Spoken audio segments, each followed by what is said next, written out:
बहुत सुनी होंगी, नाकामी से कामयाबी की, मगर हर कहानी अपने अंदर अनोखापन रखती है। मैंने अपने चैनल पर यूट्यूबर्स की स्ट्रगल जर्नी शुरू की है। आज की कहानी मुल्तान की ऐसी लड़की की है जो ज़्यादा पढ़ी लिखी भी नहीं, ना ही किसी बड़े शहर में आ बसी थी।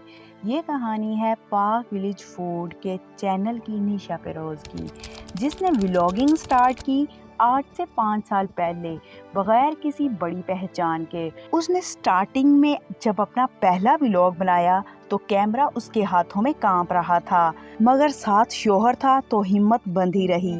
उसका सादा मगर डरा हुआ अंदाज उसे नाकाम न कर सका। उसने घर में पकने वाले आम खाने लोगों को दिखाने शुरू किए। बहुत बातें सुनी, तनकीद सुनी। उसके शौहर को प्रेशराइज किया गया, बीवी को कैमरे के क्यों सामने लाते हो। दोनों क्योंकि ऐसे गांव से थे कि वहां के लोगों के लिए ये काम बहुत ही शर्म की बात थी, मगर मियाँ बीवी हिम्मत नहीं हारी। अपने काम को छोड़ा नहीं बल्कि जारी रखा और घर से दूर खेतों में जाकर व्लॉग बनाने लगे, जहां कोई उनको देख ना सके, और फिर अपलोड कर देते। निशा फिरोज कराची से, उनकी वालिदा की डेथ उनके बचपन में ही हो चुकी थी। उनके वालिद ने उनकी शादी छोटी उम्र में ही कर दी। उनका एक भाई है और 2 बहनें और भी हैं जो कि उनके साथ ही छोटी उम्र में ही ब्याही गईं। उनके वालिद ने उनको जहेज नहीं दिया, जिसकी वजह से ससुराल में उनको बहुत बातें सुनने को मिली। लेकिन किस्मत उस पर 2 तरह से मेहरबान हुई। एक, स्पोर्टिव शौहर मिला, दूसरा, हिम्मत न टूटी उनकी। ये भी किस्मत की ही बात होती है कि आप बुरे वक्त में मज़ीद हिम्मत से काम लें, ना कि हार कर बैठ जाएं।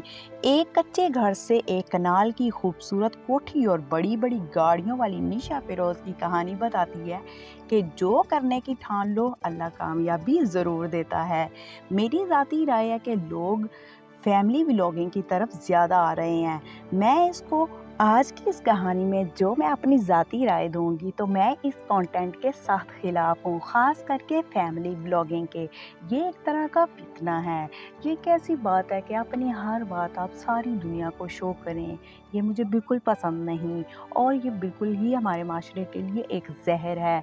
मगर आप सबसे इनको सपोर्ट करने वाली बात ये है कि इन्होंने किसी भी हाल में हिम्मत नहीं हारी। जो ये करना चाहती थी या जो इन्होंने किया, उसमें ये कामयाब हुई। इनकी कहानी से सिर्फ एक ही सबक मिलता है, किसी अच्छे इंसान का साथ होना और सब्र और हिम्मत के साथ अपने काम पे डटे रहना।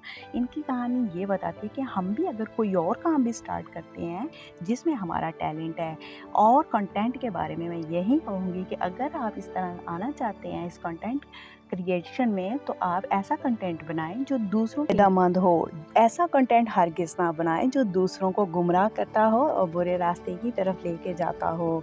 तो आज की मेरी वीडियो अगर आपको अच्छी लगी हो और आप मज़ीद इस तरह की कहानियाँ सुनना चाहते तो मेरे चैनल को सब्सक्राइब कर लीजिए और बेल आइकन को लाजमी प्रेस कीजिए, और मुझे कमेंट में लाजमी बताइए कि आपको मेरी ये कहानी कैसी लगी और मेरा ज़ाती पॉइंट